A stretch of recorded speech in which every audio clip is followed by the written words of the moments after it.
আমাদের সঙ্গে যুক্ত হচ্ছেন সহকর্মী ইরফানুল হাসান। ইরফান, আজ থেকে ২০০০ পর্যটক সেন্ট মার্টিনে ভ্রমণের সুযোগ পাচ্ছেন। জাহাজ চলাচল কি শুরু হয়েছে? জি অঙ্কুর, সকাল সকাল আসলে পর্যটনের জন্য একটি দুঃসংবাদ। আজকে এখান থেকে মূলত সেন্ট মার্টিনে যাওয়ার কথা ছিল ২০০০ পর্যটকের, কিন্তু আপনাকে যদি এখানকার একটু দৃশ্য দেখায়, একেবারে শূন্য বিআইডব্লিউটিএ ঘাট। এখানে সকাল থেকে কোনো ধরনের পর্যটক কিন্তু এখানে আসেনি। কারণ হিসেবে যেটি আমরা জেনেছি যে তারা এখান থেকে যে জাহাজগুলো সেন্ট মার্টিন ছেড়ে যায় সেগুলো এখান থেকে পৌঁছাতে প্রায় ৭ থেকে ৯ ঘন্টা সময় লাগে। জাহাজ মালিকদের ভাষ্য অনুযায়ী যেটি সবচেয়ে দ্রুতগামী জাহাজ সেটি পৌঁছায় কক্সবাজার থেকে সেন্ট মার্টিনে প্রায় ৭ ঘন্টা পর।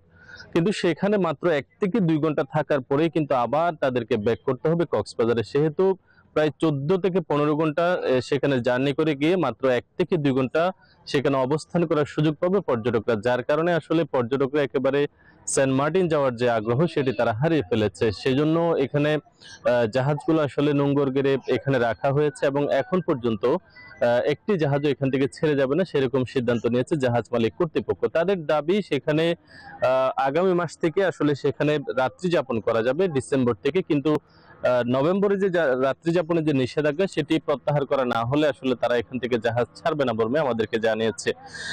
এবারে যে সেন্ট মার্টিন ভ্রমণ, এখানে আসলে প্রায় ১২টি নিষেধাজ্ঞার কথা বলা হয়েছে। সেখানে সবচেয়ে গুরুত্বপূর্ণ যে নিষেধাজ্ঞাটি এবারে দেয়া হয়েছে সেটি হচ্ছে এই মাসে আসলে কোনোভাবেই সেখানে রাত্রি যাপন করা যাচ্ছে না।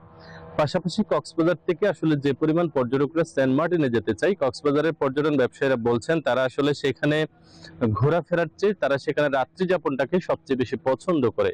সেহেতু এখানকার যারা পর্যটক তারা সেখানে যদি রাত্রি যাপনই করতে না পারে তাহলে সেখানে আসলে তারা যেতে খুব বেশি ইচ্ছুক নয়, সে কথাটিও তারা আসলে জানিয়েছেন। এবং সেন্ট মার্টিনের যে হোটেল ব্যবসায়ীরা রয়েছেন তারা আমাদেরকে যেটি বলছেন যে এভাবে যদি চলতে থাকে, সেখানে যদি রাত্রি যাপনের সুযোগ পাওয়া না যায় তাহলে সেন্ট মার্টিনের যে হোটেল ব্যবসা সেটিও একসময় আসলে বন্ধ হয়ে যাবে এবং সেন্ট মার্টিনের পর্যটন খাতও বন্ধ হয়ে যাওয়ার সম্ভাবনা রয়েছে।